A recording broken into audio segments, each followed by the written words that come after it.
Ang puso ko'y dinudulog sa'yo, nagpapakumbaba, nagsusumamo,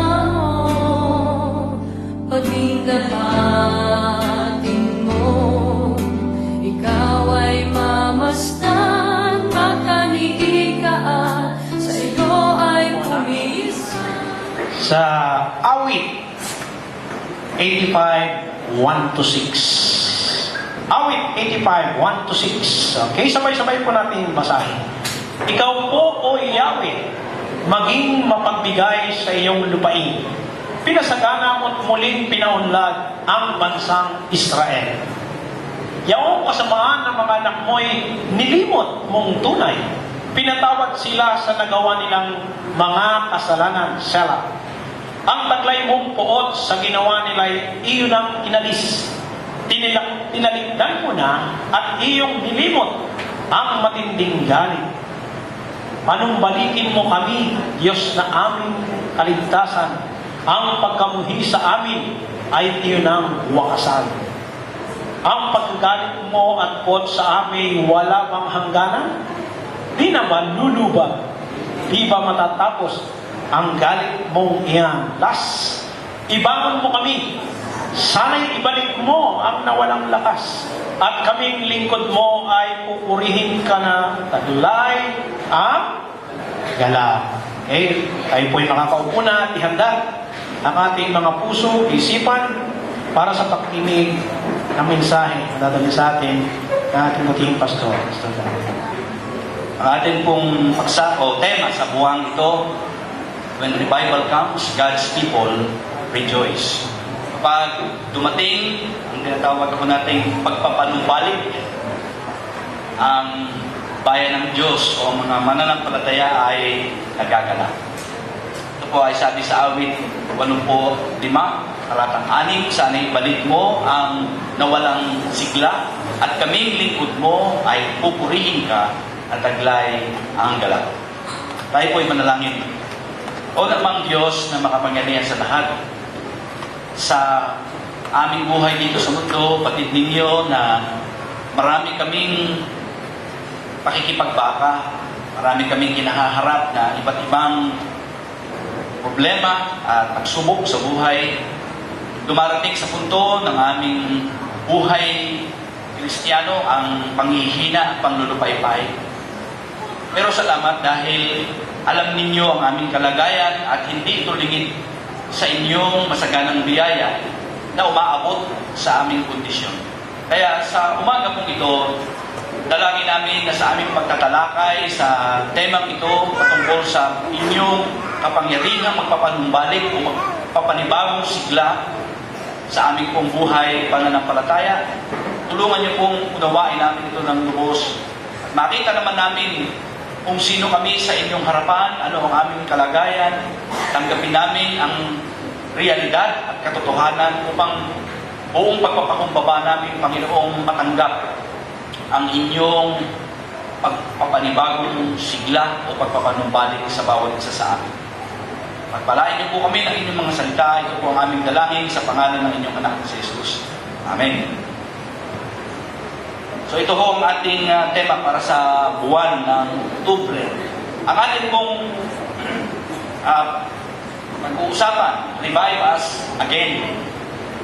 So yun ho ay mahalagang bahagi ng ating pananampalataya at maging sa bansa o sa bayan, ito ho ay isang malaking mahalagang paksa na dapat ay maunawaan bawat isa. Revive us again. So, hindi ko masyadong alam kung inyo pong naaninag na mabuti ang larawang ito. Pero ito ho ay may kinalaman sa liberation o yun yung after Second World War, yung mga buhay dito. Nanay ba siya na alam ko yung buhay yan? Sigurado, nanay Sion, ayaw ko nanay Lina. Saka Ate Sally, yun hong umabot ng liberation, 1945 po ba yan? Nung i-liberate na ho tayo sa kamay ng mga Hapon, makikita ho daw doon yung galak ng mga Pilipino, siyempre, pati na rin ang ibang mga bansa na nakipaglaban sa mga Hapon, At nakikita daw ho yung sabi nga ay talagang sigawan sa lansangan. Siyempre, tuwang-tuwa dahil finally natapos ang gera at malaya na ang ating bansa. So ito ho yung larawan ng isang bansa na nakakaranas ng sabi nga ho, paglaya sa kamay ng mapangalinging dayuhan. So ito hong background ng ito hong ating binasa ay kung makikita ko ninyo doon sa pasimula, sabi kasi pinanumbalik o ibinalik ang kanyang bayan. Doon sa ibang salin kasi hindi ganun klaro, pero ito yung background. Ito ay may kinalaman sa pagbabalik ng mga Hudyo sa kanilang bansa sa Israel. Ito ang utos ni Emperador Ciro ng Persya, binigay sa akin ni Yahweh, ang Diyos ng kalangitan, ang lahat ng kaharian sa buong daigdig. At inatasan niya ako na ipagtayo ko siya ng templo sa Jerusalem na nasa Huda. Kayo na kanyang bayan, pagtubayan nawa kayo ng inyong Diyos sa pagbabalik ninyo sa Jerusalem upang muling maitayo roon ang templo ni Yahweh, ang Diyos ng Israel, ang Diyos na sinasamba sa Jerusalem. Mga kapatid, isang bagay po ang mapapansin nyo dito. Ito hong si Emperador Ciro, si Cyrus, ay hindi po yan believer. Hindi po siya naniniwala o hindi po siya mananampalataya. Ibig sabihin, ang Diyos niya hindi po si Yahweh.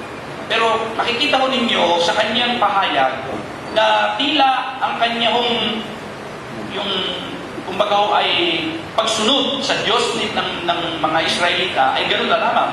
Walang ang sabi mo, kinilala ko, ni-recognize niya kapangyarihan ng Diyos sa kanya bilang siya ho ay leader at hari na makapangyarihan ng panahon yun.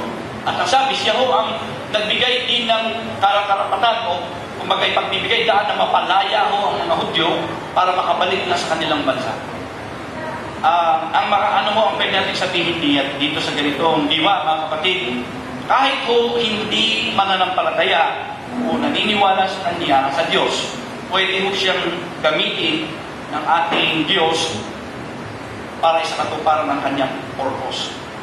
So, pwede natin sabihin na ang ating hong mahal ng presidente, kung hindi man siya tuwirang mananampalataya, ay nandun ho yung tinatawag nating paggamit sa kanya ng Diyos sa larangan ng pagbibigay daan ng ating bansa ay dalhin niya sa matuwid na landas. Lahat maaaring hindi niyan sa ayon, pero nakikita naman natin yung paraan kanyang nais gawin para sa kapakanan ng ating bansa. So yan ho yung pinaka-background. Now, gusto ho ng Diyos na ma-recollect o parang mabalikan ng mga Israelita yung kanilang kalagayan. Ang sabi ko doon sa unang bahagi na binasa sa atin ni kapatid na Sani, sabi, ito po, Yahweh, naging mapagbigay sa inyong lupain, pinasaganang ulit pinahundan ng bansang Israel. Yan po yung sinasabi nating pagpapanumbalik o pagbabalik mula sa pagkakaalipin sa Babylonia. Yaong kasamaan ng mga anak mo ay nilimot mong tunay, pinatawad sila na sa nagawa nilang kasalanan. Ang taglay mong buot sa ginawa nila ay iyon ang inalis, tinalikdan mo, at iyong nilimot ang matinding galit. So ito ho yung pagkakataon na makikita ho natin binalikan nila. Kumbaga ay nais nilang maunawaan ang ginawa ng Diyos sa kanilang buhay. So, importante ho na yun hong tinatawag natin pagpapanumbalik o revival o kung pwede rin natin tawagin pagpapanibagong sigla sa ating mga buhay bilang mananampalataya ay yung bumalik o tumanaw sa ating hong kalagayan o yung ginawa ng Diyos sa ating buhay. Importante ho yun.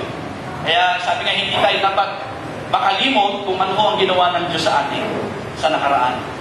Kaya ho, ito yung time of recollection, time of recalling the past. So, sa verse 6 o verse 4, by the way, makikita ho ninyo, sabi ho doon sa panalangin, O Diyos, ng aming kaligtasan, muli mo kaming panumbalikin at alisin mo ang iyong galit sa amin. Makikita po ninyo na after na ipaunawa sa kanila na balikan ang kanilang kalagayan o alalahanin ang ginawa ng Diyos sa kanilang buhay. Sa talatang 4 naman ay meron ho silang panawagan o panalangin sa Diyos. Ang sabi ho doon ay, papanumbalikin mo kami. Para kung isipin natin, akala ko ba natin ay, akala ko ba ay pinatawad na sila, inalis na ng Diyos yung galit, binabalik na sila doon sa kanilang lupain. So bakit nananawagan sila ng pagpapanumbalik, ng revival?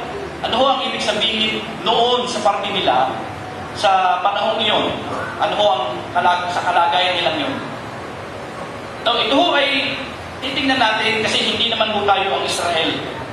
So tayo ho ay nasa kasalukuyang panahon na, at ano kaya ang ibig sabihin naman dito bilang mga mananampalataya sa panahon ito? O bilang sabihin natin ay tao na nabubuhay sa panahon ito, ano ho ang pwedeng maging paglalapat ng salita ng Diyos na ating maririnig sa atin sa umagang ito? Pwede natin sabihin revival, restoration, o renewal sa isang banda, no, mga nabanggit. Ang salitang revival o pagpapanumbalik ay may malawak na kahulugan sa kaugnayan ng Kristiyano sa Diyos. So malawak po ang ibig sabihin ito sa iba't ibang aspeto ng buhay ng isang umaasa, nagtitiwala o nananampalataya sa Diyos.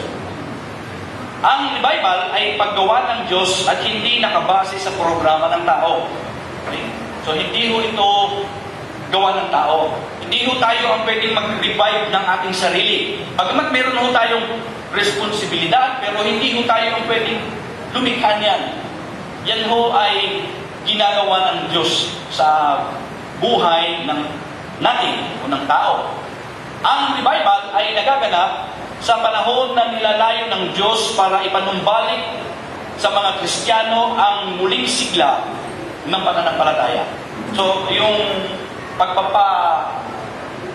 papasigla o pagpapanumbalik ng pananampalataya, yung sigla, yun ho bang sabihin natin nanghihina, naglamig na pananampalataya, ay ginagawa ng Diyos na ang kanyang layunin ay para i-restore, i-renew, para sa isang mananampalataya, yung sigla ng pananampalataya nito. Kasi ang isang realidad, mga kapatid, sa anuman hong aspeto ng ating buhay, hindi ho regular, hindi palayon o hindi consistent yung kung ano yung pinagsimulan mo, matatapos ka ng ganun na ganun. Ibig sabihin is, kung nagsimula ka dati na masiglang-masigla ka, hindi ka matatapos ng ganun, hindi mo yung tiyak. Kadalasan, ang nangyayari nga ho, masiglang-masigla sa simula, tapos pagdating sa bandang huli, o gitna, humihina, nalulupay-pay, at pagdating sa dulo, ang lalong malungkot, nawawala na sa ating nga ho, sa linya, na nalolos sight sa iyong pangintain o sa iyong pagtingin, at nawawala ka na sa tamang landas. Kaya importante ho yung revival, restoration, o renewal. Yan ho ay dapat maging panayon, gaya ho ng pwede din natin sabihin sa isang paliwanag, yun ho kapuspusan ng Espiritu Santo. Hindi ho lahat ng oras ipuspus tayo. Maaari ho tayo ay napupuspos sa isang bahagi ng ating buhay o isang pagkakataon, pero para maging consistent yun, meron ho tayong tungkulin doon dapat gawin, pero ang Diyos ho gumagawa noon sa kapangyarihan ang Espiritu Santo. Kaya sabi nga ho ni Apostol Pablo ay, huwag kayong maglalasing, sabi niya sa mga taga-Efeso, huwag kayong maglalasing, sa halip mapuspos kayo. So, nakikita ho niyo yung inconsistency ng hindi pagkakatulad na ang tao ay maglalasing at tapos mapupuspos siya ng Espiritu. Hindi mo mangyayari yun. Sabi nga, it's either lasing ka o mapuspos ka ng ibang ika nga ho ay makapagbigay sa iyo ng anumang bagay, gaya ng alat o drugs o ano pa mang bagay na makaka-epekto sa iyong isip, sa iyong damdamin. At iba rin hong bagay yung ang Espiritu ng Diyos ang pupuspos sa iyo. Dahil may kakaibahong reaksyon, may kakaibahong karanasan sa bahagi niyo. So ito ho ang kahulugan, salitang revival. Now, ano ho ang kinalaman ng revival sa kalagayan ng mga Israelita noon at sa atin ngayon? Kasi ito ho yung link between the Old Testament to the New Testament and to our present condition. Kasi pagka ho, halimbawa tinignan nyo, sasabihin ng iba, ay Old Testament, ano pa ba ang kinalaman niya sa atin? Ang New Testament, sasabihin, malayo na rin yan sa atin. Sa ating kapanahonan. Pero doon nyo makikita yung link na dapat ay makita natin kung paano ho sa ating buhay ang pinakasentro ang Panginoong Hesus na pinrophesy, ipinangako o ipinahayag ng lumang tipan, dumating siya ng bagong tipan, at hanggang ngayon, naghahari si Kristo at siya ay ginagawa sa ating kalangitan. So, importante ho doon makita ho natin yung link na na mayroon mong kahalagahan sa ating bahagi ngayon, sa ating buhay. So, hindi natin pwedeng sabihin, tapos na ito, wala na itong kinalaman. So, ang gusto natin unawain ngayon ay ano ho ang kinalaman ng revival na yun? Para di naman pwede natin sabihin in application today, ano ho ang ating pwede magawa. So una, ang kondisyon ho na kailangan. Ang kondisyon. Pangalawa ang layunin at ang panghuli ay ang epekto. So, ang revival, yung binanggit natin kanina, papapanumbalik, papasigla, ay mayroon hong kondisyon, mayroon hong layunin at may epekto sa buhay natin sa kasalukuyan. Una, tingnan mo natin, the condition that is a revival. Ano ho ang kondisyon na nangangailangan ho ng pagpapanumbalik o restoration o renewal? Dumaan ang mga Hudyo sa mabigat na pagsubok mula sa pagkakaalipin sa Babylonia sa loob ng 70 years. Imagine po ninyo mga kapatid, 70 taon na under ka ho ng ibang tao o ibang nasyon, kontrolado ka, wala kang kapangyarihang gawin, wala kang karapatan. So lahat ay napapailalim sa kapangyarihan nila. Pwede natin sabihin ito ay sa ating buhay, kumbaga sa ating kalagayan ngayon ay kung hindi man tayo under o sabi nga hindi lang yung under o influensyado, kundi kontrolado ng ibang bansa, ibang nasyon. Ano ho yung nakakapagpabigat sa atin, sa ating buhay sa ngayon? Ano yung nagsisilbing paragang nakakaalipin sa atin? Pangalawa, naranasan nila ang disiplina ng Diyos sa kanilang buhay dahil sa kanilang pagsuway. Importante naiintindihan ho natin na ang Diyos, katulad ho ng magulang, ay may pagtutuwid. Ito ho ang isang napaka-importante. Alam nyo, marami hong church ngayon hindi na ho nag-i-implement ng discipline. Kasi ang iniisip nila, pare-parehas lang naman, gumagawa kang kasalanan, parehas lang tayo, so huwag na tayong magdisiplina. Kabayaan na lang natin. But there is a big problem on that. Bakit ko? Kapag ang Diyos ho dumisiplina sa atin, mabigat. Delikado ho tayo. Kaya importante na maintindihan natin ang disiplina ay dapat natin isinasagawa in line sa ginagawa ng Diyos sa kanyang mga anak sa Old Testament, sa New Testament, sa atin ngayon. So, importante mong makita yon sapagkat naranasan ho yan ng kanyang bayan. And then finally, wasak ang templo at ang mga pader nito, kailangan nila nitong muling itayo. So literally, sira ho ang templo dahil ho sa mga kaaway na bansa, sa Babylonia, sinira ho ito, ang pader. Gaya ho ni Nehemiah na nakita niya ang pader, siya ho ay talagang, sabi nga ay nalulumo, umiyak. Kawalan mo siya ng sigla kasi nakita mo niya na wasak ang pader. And by the way, ang templo po kasi, nung panahong yun, ito ho yung, kung tawagin po natin ay rallying point. Ito ho yung sentro kung saan ang Diyos ay nagpapahayag sa kanyang bansa o sa kanyang bayan. Doon ho nakahayag ang kanyang kaluwalhatian. And then, ang mga Hudyo ay doon ho pumupunta. Doon ho sila nagtitipon para ho matagpuin ang Diyos. Kaya ho, kung maalala ho ninyo yung panalangin nga ni Solomon nung itayo ang templo. So, imagine nyo ho, sira ito. Parang halimbawa, imagine nyo itong church na ito, yung building, no? Nasira, sunog. Siyempre, parang masama ating loob. Saan tayo ngayon?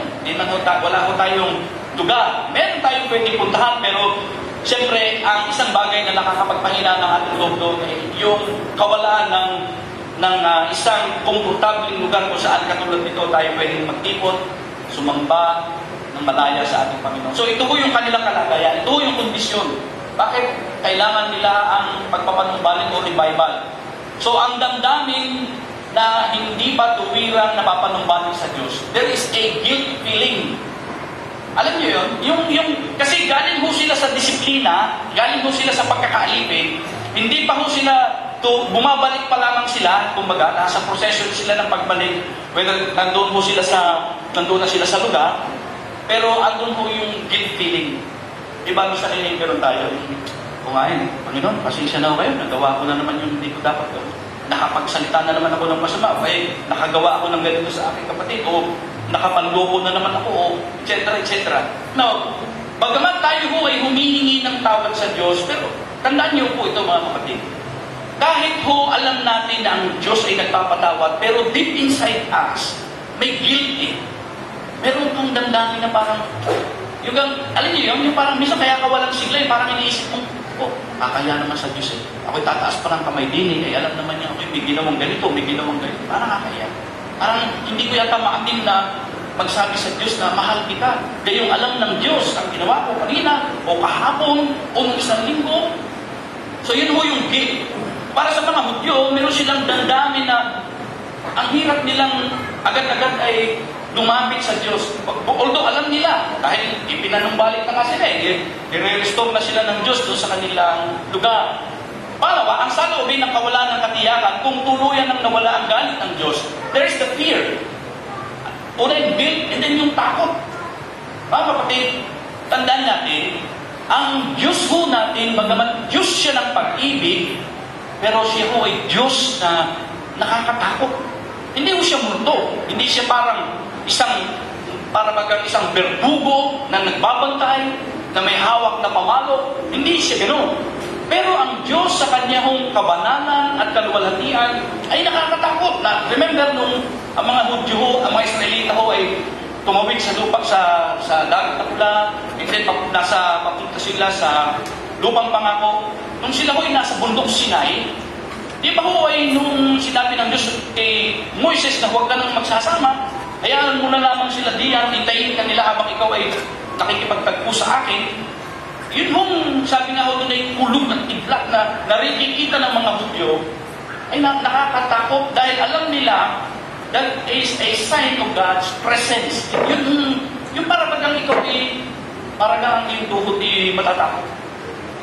Alam nyo, sa atin kasi yung iba na ho kasi sa atin sitwasyon eh. Siyempre, wala tayo doon sa ganung condition, but ang nagpapakita na lang ho sa atin ng reality nito ay ang Biblia. Pero iba ho ang sitwasyon talaga noon. Iba. Isipin niyo ho yung kinain ng lupa, yung mga Israelita, yung matitigas ng ulo. Bumukas ho ang lupa, literally, kinain sila. Ay kung halimbawa, imagine niyo ito. Kung nandun kayo at nakita niyo kinakain ng lupa yung mga kataway, talagang matatakot ka. Matatakot ka talaga. Kasi extraordinary yan. Hindi yan isang pangyayari na para ba lang mayroong halimbawa nahulog doon, kung saktan doon, iba ho ito. Hindi ho ito pangkaraniwan, mga kapatid. Kaya nandun ho yung saloobin ng mga Israelita o mga Hudyo, yung takot. Yung takot nila. Ano kaya ang gagawin sa atin ng Diyos? Baka tayo astiguhin. Ang saloobin ng kawalan ng ganap na kagalakan mula sa Diyos, depression.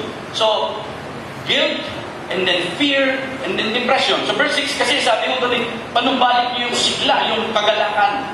Mga kapatid, alam niyo po ba na isa ho sa mabigat na problema, and even Christians can be depressed. Meron hong mga Kristiyano na humahantong sa punto ng kanilang buhay na they are really depressed. Kasi pag dumating ho kayo doon sa ganung point, ang isa hong nawawala yung sigla, yung kagalakan, yung parang nawawalan ka na ng gana. Para bang yung kahit, di ba, pag itong araw ng linggo, kung sisimba ka man, parang it's just a normal flow o routine na ginagawa mo just because you are a Christian. Hindi ka naman pwede pumunta sa ibang church kasi sabihin mo, ay ba, hindi ako pupunta dyan sa malaking simbahan o sa ganitong simbahan, hindi ako pwede dyan. Pupunta lang ako sa church namin Eh baka may maghanap din sa akin, baka ako yung hanapin ni pastor, hanapin ni gano'n, hanapin. So ito na lang ako pupunta, pero there is that feeling of depression. Wala kang sigla talaga. Parang nandun ka lang, nakaupo ka. Kaya hindi natin maiwasan na minsan, hindi, kasi yung depressed, minsan, yes, may effect ho na maging makatulog, pero meron ho yung pagkakataon na yung talagang wala, magulo. Lumilipat ang isip. Marami kang iniisip. Marami kang iniintindi. So mga kapatid, this is the condition na kung saan ang mga Hudyong ito ay nanalangin. Panginoon, papanumbalikin mo kami. There is that guilt, the fear, and depression.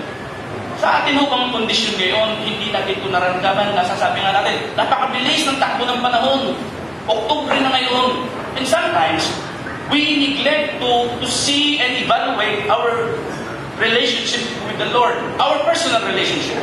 And even the church, ang church, narinig ko nga po, sabi ng isang mga ngaral, at lagi siguro nyo, narinig nyo man sinasabi ko ito, na the world become churchy and the church become worldly. Kasi iba na ang nangyayari sa loob ng church dahil pagpasok ng mga tao, binibili nila ang kung ano-anong mga bagay sa kanilang buhay na hindi kalooban ng Diyos, pero just the same, dinadala nila ito kasi tinatanggap na rin. Ang tawag mo doon is nagiging kalakaran na, nagiging pangkampante na ang church. Wala na kaming pakialam kung nagkakaganyan man, basta ang importante, nandito kami to worship the Lord. Pero hindi na natin naiintindihan if our worship brings glory o nakakaluwalhati pa ba sa Diyos ang ating presence dito. We are praying, Lord, salamat sa presence mo, pero ang Diyos kayo natulugod sa presensya naman natin. Yan ho yung bumabalot sa sitwasyon ito na kung saan ang mga Israelita ay tumatawag sa Diyos. Ngunit ito ang hindi ko gusto laban sa iyo, sabi ng Diyos. Iniwan mo ang iyong unang pag-ibig. Kaya't alalahanin mo kung saan ka nahulog, magsisi ka at gawin mo ang mga bagay na ginawa mo noong una.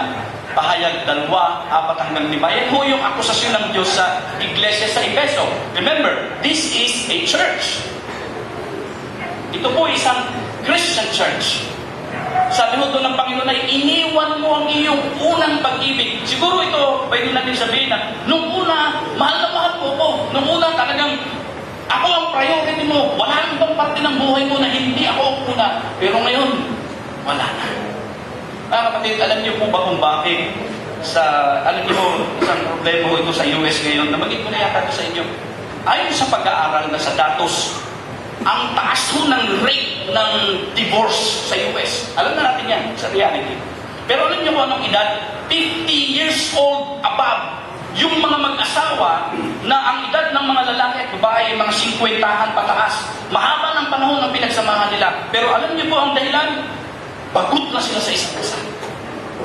Pakatagal na. Sawa na.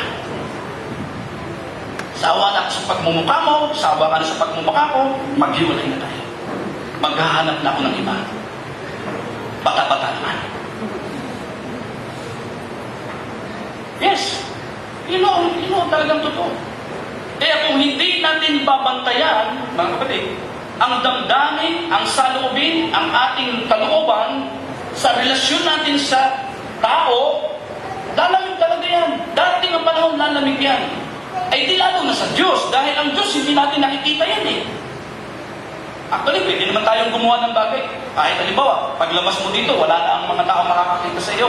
Nasa isa ka ng lugar, halimbawa sa mall, Manila, kung nasaan ka man, gumagawa ka na ng kalokohan doon, sasabihin mo, ay wala na naman nakakakita sa akin dito. Kasi kung may Diyos man, wala naman sasabi sa'yo, Uy, anak, anong ginagawa mo? Wala ka naman marinig na gano'n. So, no problem. Kaya lang, ito nga ho, iniwan na ang unang pag-ibig. So, kung gano'n ho ang kondisyon, there is a need for revival. At ano ang purpose ang pagpapaunawa ng Diyos sa mga Hudyo para sa kanilang pangangailangan sa Kanya. Satisfaction. Tingnan nyo. Kailangan makita ng mga Hudyo na there is no one, wala sa alinmang bahagi ng inyong buhay o ng inyong relasyon ang makatutugon sa inyong pangangailangan maliban ng Diyos. Yung kanilahong pagkakaalipin ng 70 taon, siguro yung iba ho doon namatay na. Siguro yung iba doon. Kasi, kumbaga, imagine nyo kung ikaw yung halimbawa ay, kung tayo kasama doon, sabihin natin yung mga edad katulad ko, nasa mga 50-han. Tapos, pupunta ka doon at plus 70. Baka hindi na abutin, 120 years. Kumbaga, maaaring na mga nangamatay na ang iba. So, yung iba, bata-bata. Now, ang gusto kong sabihin dito ay ganito. Ano yung nakatutugon? Ano yung nakasatisfy talaga sa kanila? Ang gusto kong ipaunawa doon kung bakit mayroong pangangailangan ng revival sa kanilang kondisyon. Gustong ipakita ko ng Diyos doon na wala kayong ibang kailangan kundi ako. O hinahanap ninyo ang ma-restore ang templo kasi yun ho ang kanilang gusto. Anong balik yun? Ibangon muli, tayo muli. Pero the problem is, kahit may templo ay paano kung ang Diyos ay wala? Dahil alam niyo, nung panahon ho ni Moises, doon ho sa toldang tipanan, pagka ho ang Diyos ay makikitagpo kay Moises, bumababa ho yung ulam. Ngayon, ang ibig sabihin ho, nang pagbumba ang ulam, nandun ang Diyos. Pero pag wala ho ang ulam, wala ang Diyos. So, ibig sabihin, kahit na mayroong templo, kung wala naman ang Diyos doon, di wala rin. So, ito ho ang importante, satisfaction. Ano ho ang nagsasatisfy sa kanila? Ang pagkilala ng mga Hudyo sa kanilang pagkakasala at paglayo sa Diyos.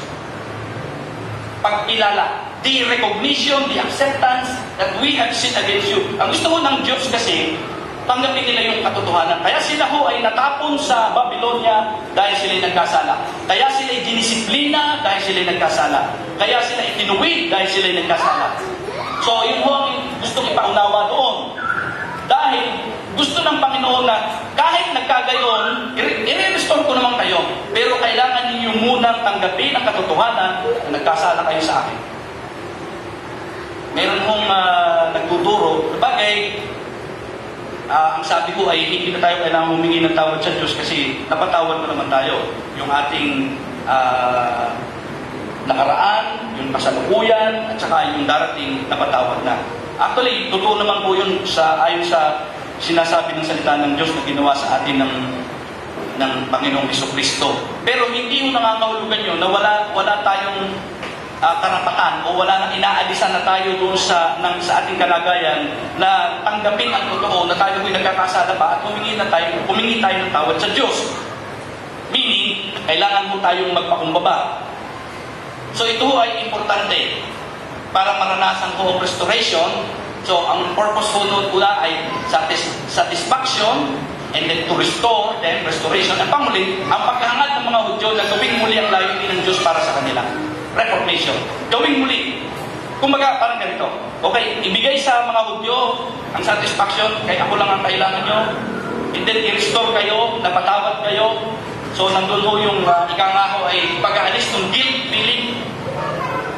Hali kayo, sabi ng Panginoon, kayo'y lumapit sa akin. And then, yun ho, reformation, yung magawa nila uli, yung layunin ng Diyos kung sino sila. Kung yung pagkatawag sa kanila ay magawa nila muli ito. Yun ho yung reformation. Alam niyo ba kung bakit nagkaroon ho ng reformation sa panahon ni Martin Luther?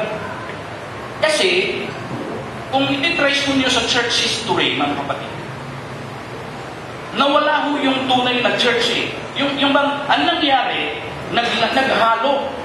Yun hong mga sumusunod sa Diyos, sa Panginoon, na totoo, napasama na ho sila doon sa, kumbaga, meron pa rin naman, hindi naman ibig sabihin na sila lahat. Pero, ang nangyari ho, na mayagpag na ho yung malaking church o religious group, sabihin natin, na wala na ho yung totoo, pagkamat meron, yan siya totally nawala, meron, naging minority na. So, nung panahon ho na yon, sumiklab yung Reformation. Kasi, ipinakita ho ng Diyos kay Martin Luther, ito yung totoo. Lumihis na kayo eh. Lumihis na ang turo ng simbahan. Mali na.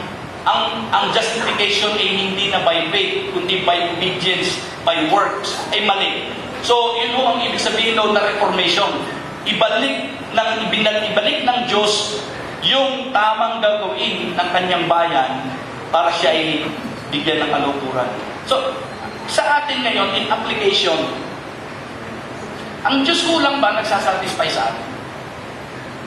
Sa totoo ho ay, yan malaking tanong kasi bilang tao, marami tayong hangarin.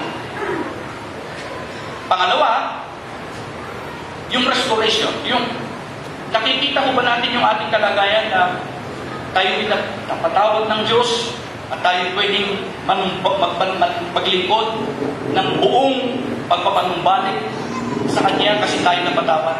And then, tayo po ba'y naglilingkod sa Kanya na may reform na kalagayan ng ating buhay, ng ating isip? Alam niyo, mga kapatid, pwede naman nating madaya ito. Pwede tayo maglingkod sa Diyos na hinahaluan natin ng kabulastugan. Kasi hindi naman, kaya nga, naalala niyo sabi ko, yung nakakatakot. Pwede kasi naglilingkod ka sa Diyos, uy, ayaw nga pala.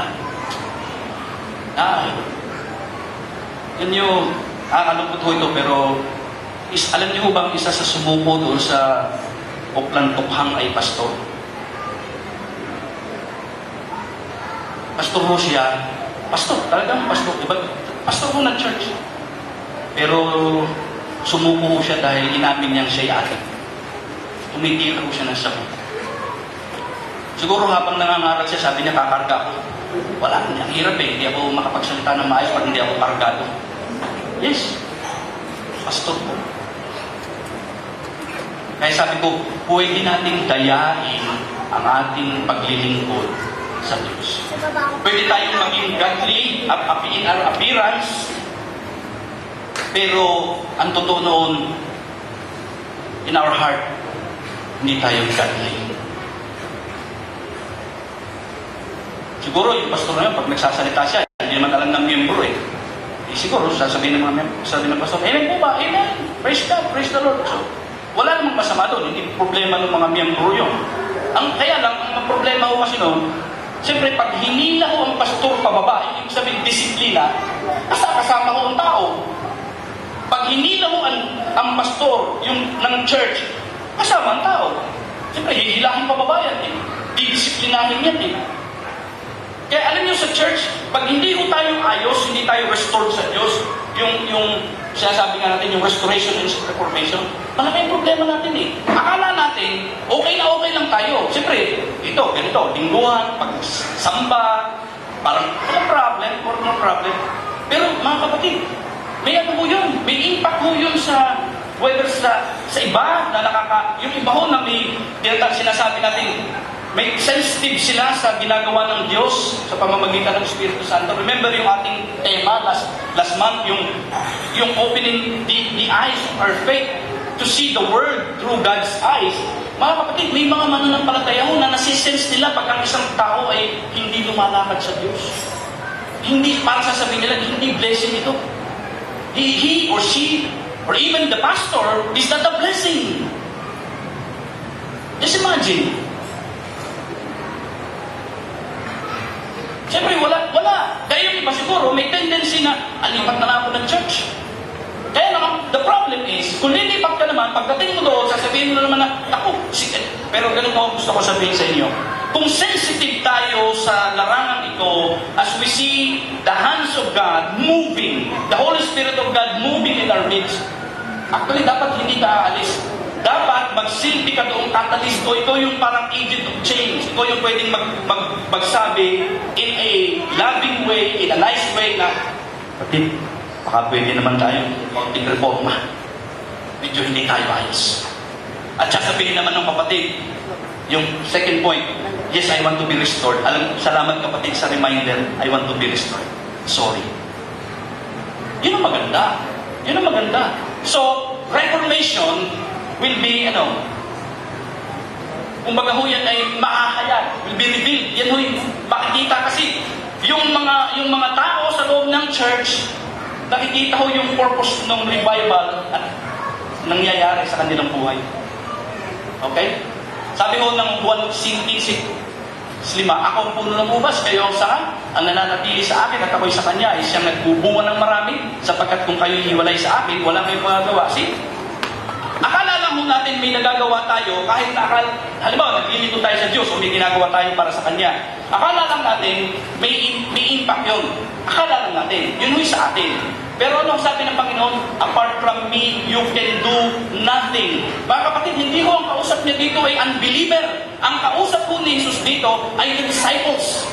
Believer sila. Ayun namang unbeliever. Siyempre, wala na talagang magagawa yun. Paano kami magagawa? Hindi ka nga ayos ang relasyon mo sa Diyos. Paano kami magagawa? Ang sinasabi mo dito ay mga believers na it seems, seemingly, para bagang anaki, may nagagawa sila sa Diyos, pero walang impact kasi hindi ayos ang relasyon sa Diyos. That's it. Hindi ayos. May problema eh. Hindi ka, kumbaga parang sabi ni, hindi ka makapasok ng ayos kasi may problema eh. May balakid eh. Ay, akala lang naman natin, ayos na ayos. Hindi. You know, apart from me, you can do nothing. Ibig sabihin, there is no impact. Walang influensya yun. Bakit? Ay kasi wala ang ay pagkilos ng Diyos sa iyo para magamit ka niya. See? Now, finally, ano ang result? Verse 6, pagkakaroon ng lubos na kagalangan mula sa Diyos na hindi sa panlabas na bagay. Imagine ho dito kung sa ating pagpunta dito sa church, hindi na tayo huli. Wala ako kung lahat tayo nahuhuli. Filipino time is dapat ay on time. Pero alam niyo, mga kapatid, di ho ba yung pagka ikaw may pupuntahan kang isang bagay na gustong-gusto mo, maaga ka? Oo. Pag pupunta ka sa isang lugar na gustong-gusto, bakit halimbawa ito? Bakit pagka tayo pupunta sa outing, ang aga natin? Tingnan nyo. Why? Because you have the interest. You are interested to join the group and be, and enjoy. Pero bakit pag sa church, parang seemingly there is no enjoyment? Wala bang rejoicing? Wala bang parang sense of, oh Lord, I will be with the other members of the church to worship you. Thank you, Lord. Thank you. Diba? So yun, isa yun. At saka kung ito, hindi panlabas yan. Actually, hindi ka naman yung pagdating mo dito, naglulunod ka kasi delikado rin yun. Baka naman mapagkamalan tayo, lalo't hindi ka ganun. Kumbaga, importante lang yung parang pagdating pa lang dito, yung sinasabi nga nila, meron tayong word na ginagamit dyan, yung aura. Yung aura mo, hindi yung pag-akyat mo diyan, sambakol ang mukha mo, seemingly parang may problema ka, na parang bakit sabihin, ba't ka pa pumunta rito? Kasi baka dito ka maghasik ng lagim. Dapat pagdating mo dyan, nakangiti ka na, sabi mo, good morning. Nice to see you again. It's the day of the Lord. Praise God. See? Hindi yung pagdating mo dito, nakahamot ka pa ng Diyos, parang bang, wala eh, parang ang bigat ng hakbang mo na nandito ka sa church. Magkakaroon ng hangaring makinig ng salita ng Diyos. This is the spiritual thing. Yung pakikinig. Sinasabi ko sa inyo lagi mga kapatid, darating ang araw, ang isa sa malaking influensya sa mga mananampalataya, hindi na sila makikinig ng salita ng Diyos. Wala na silang desire. Ito'y isang testing. Pag dumating sa point na ayaw nyo na magbasa ng Bible, ayaw nyo na makinig ng salita ng Diyos, alam dapat ko may tumutunog sa ating dapat ganun, warning. Pag ayaw mo na magbasa ng Bible, ayaw mo na makinig ng salita ng Diyos, warning na ho yan. Dahil kung tututo kang mananampalataya, the next move, discipline from God. Kasi hindi naman yan alam ng mga kapatid eh. Hindi, siyempre, lagi kami repeat na Bible. Hindi sinasabi ko kami sa mga, may Bible ba yung cellphone mo? Kasi sa akin, walang problema kung cellphone ng Bible, okay.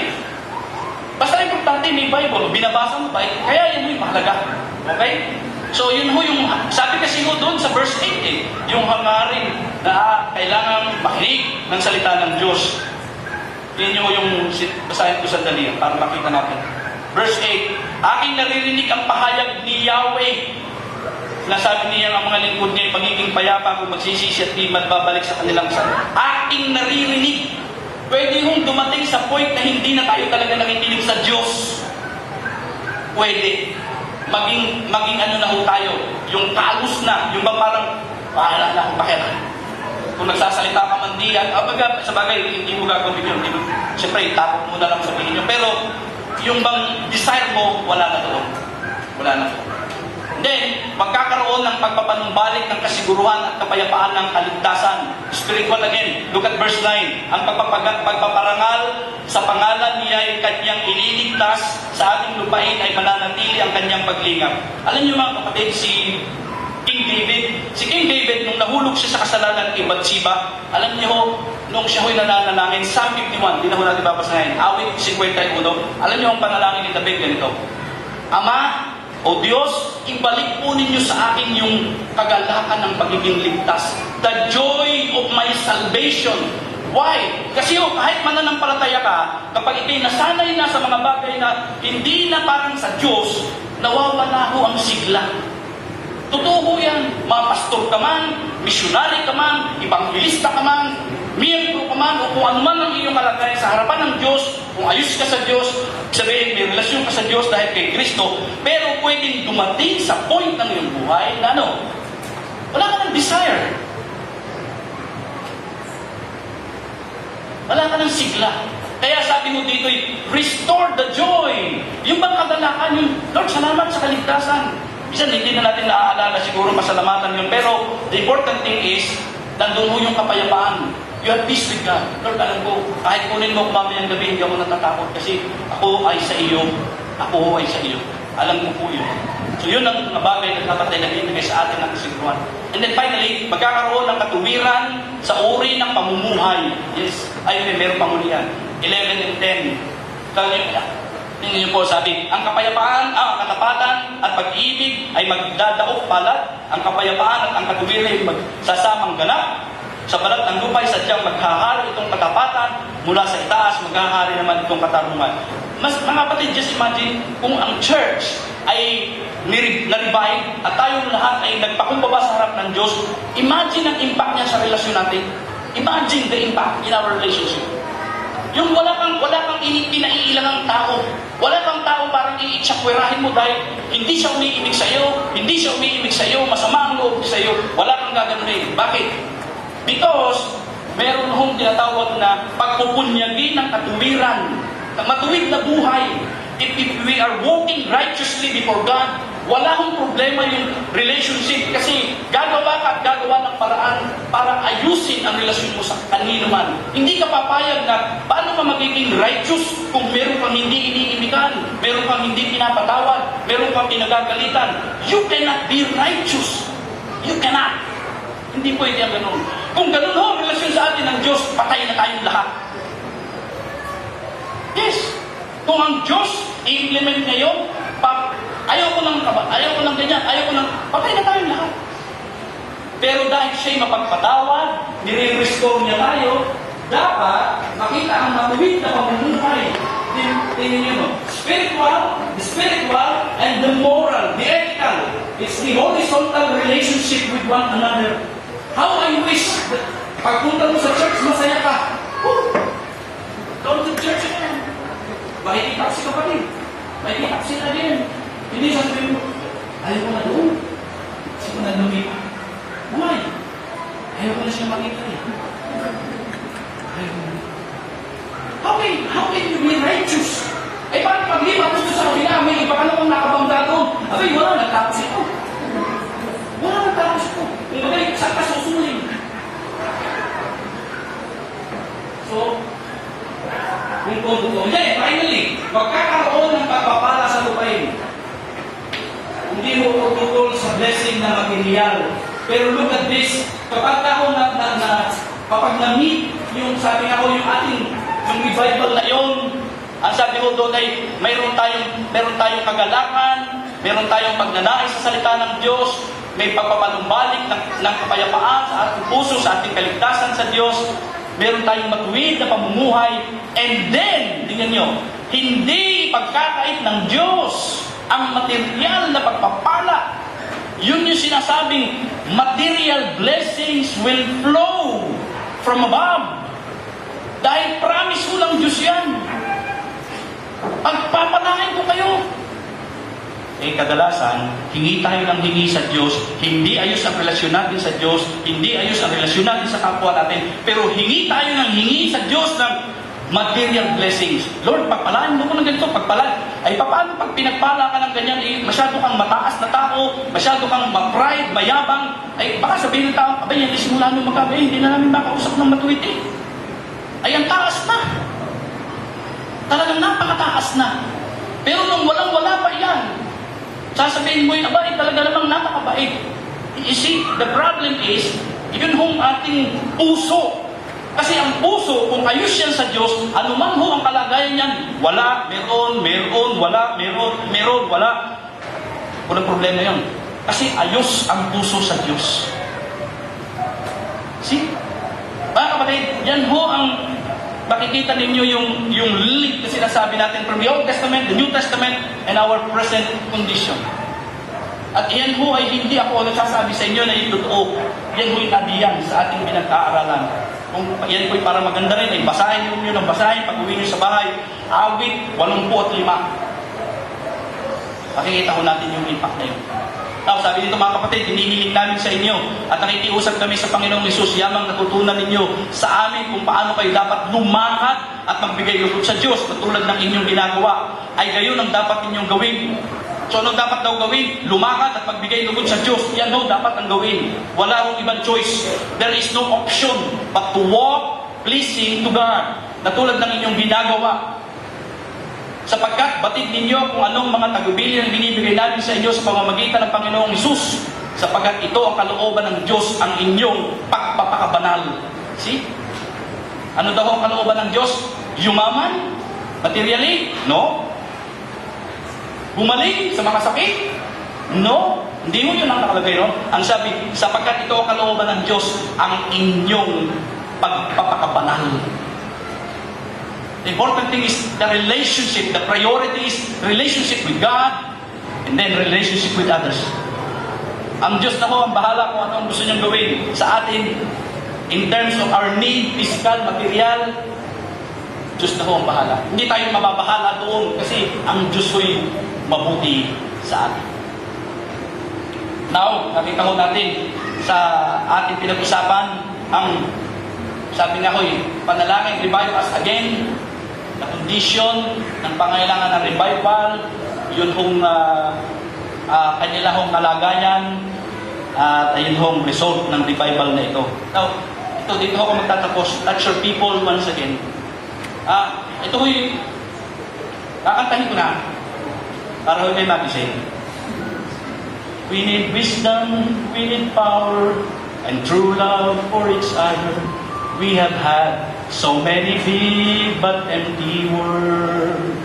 So we come before your face, asking for your grace. Bring your people to a state of kingdom life. Restore your church again. Ang chorus ko niyan, touch your people once again. With your mighty holy hand we pray. Let your mighty rushing wind blows in. Touch your people once again.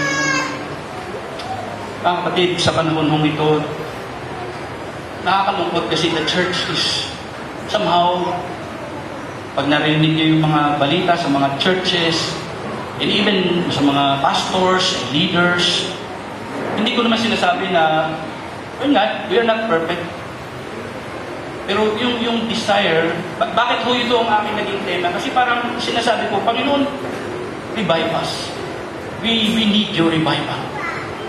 Gusto natin makita yung, hindi man tayo makilala ng mga tao na tayo mayamang church. Kasi ganyan ang takbo ng panahon ngayon. Malaki ang simbahan mo, maraming tao, kilala ka. Hindi ho yan ang gusto ko, but I want that mangyari kung yun ang kalooban ng Diyos. Pero hindi mo yun yung pinaka-main desire. Ang desire is yung ilusig tayo ng Diyos na para bagang kahit maliit ka, kahit ilan kayo doon, Pero pagka nagkakaroon ho ng mga anumang mga bagay sa ating buhay, una ang Diyos, pero parang gusto mo laging tumakbo at sabihin mong, gusto ko diyan. I want to be with you, praising God, serving God, worshiping God. Hindi yung parang dadating sa point na parang ang bigat ng paa mong pumunta sa church dahil ayaw mo na, napipilitan ka na lang. Sana hindi dumating ka. Kakalungkot. Hindi na tayo church pagka ganun. Para na tayo isang organisasyon na para bagang isang club na member ka lang doon, so pwede mo sabihin na I'm not a member anymore. I'm not a member. Lilipat na ako ng membership ko. Well, it's no problem kung halimbawa na nakikita mong solusyon, pero ang gusto kong sabihin ay ito, mga kapatid. Kahit saan ka pumunta, kung hindi nararanasan ng revival, personal revival with the Lord, may problema ka. You have a big problem. Kasi ang makakasama mo rin dyan ay tao at makikita mo rin sila, hindi sila perfect.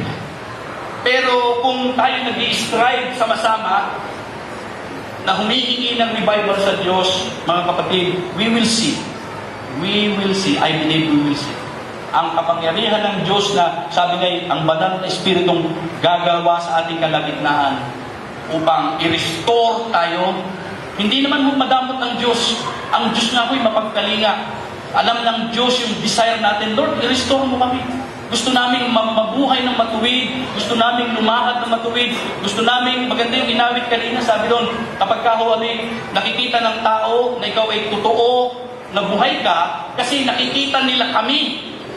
At ang ibig sabihin noon, may impact ang buhay ng Diyos sa atin. So let us pray to God, revive us again. Tayo ay manalangin. Panginoon, gaya ng awit, touch your people once again. Alam namin na sa totoo lang, minsan sa aming buhay ay nakakapagod talaga. Yes, nakakapagod. Pero ang pagod na ito ay hindi dapat maging balakid para kami ay give up sa aming faith. Panginoon, ang kaligtasang bigay mo sa amin ay walang patumbas na halaga. Higit pa sa aming buhay ito. At kung nangyari na ito sa amin, ano pa ba ang hahanapin namin? Ang kailangan na lamang ay sumuko o sumurrender sa iyo, pagpakumbaba sa iyo, at buong sikap na lumakad ng may kabanalan para sa iyo. Panginoon, gaya ng mga Hudyo noon, nakita nila ang pangangailangan nila ng revival o pagpapanumbalik. Maaari po ba gawin niyo po yun sa Lipanyo Hope Church? Kahabagan ninyo kami, Panginoon. At ang aming iba pang mga kapatiran, mga iglesia, sana magkaisa-isa kami, makita namin ang pangangailangan ito. Kasi nakakalungkot na malaman na hindi na ho ganito ang nangyayari sa church ngayon. Naapektuhan na kami masyado ng kamunduhan. Hindi na kami lumalakad ng maayos sa harapan mo. Patawarin mo kami. Ayaw naming disiplinahin mo kami na masaktan pa kami. Kung baga gaya ng isang anak sa magulang sasabing, susunod na po kami bago pa kami makaranas ng iyong disiplina. Please restore us, revive us, renew us, O Lord. Para sa ganun, masabi namin ang tuwiran, walang takot, walang guilt, walang fear, hindi kami under depression. We can say, deep in our hearts, that we love you. We love you, Lord. And we want to obey you. We want to please you in every aspect of our lives. This we ask in Jesus' name.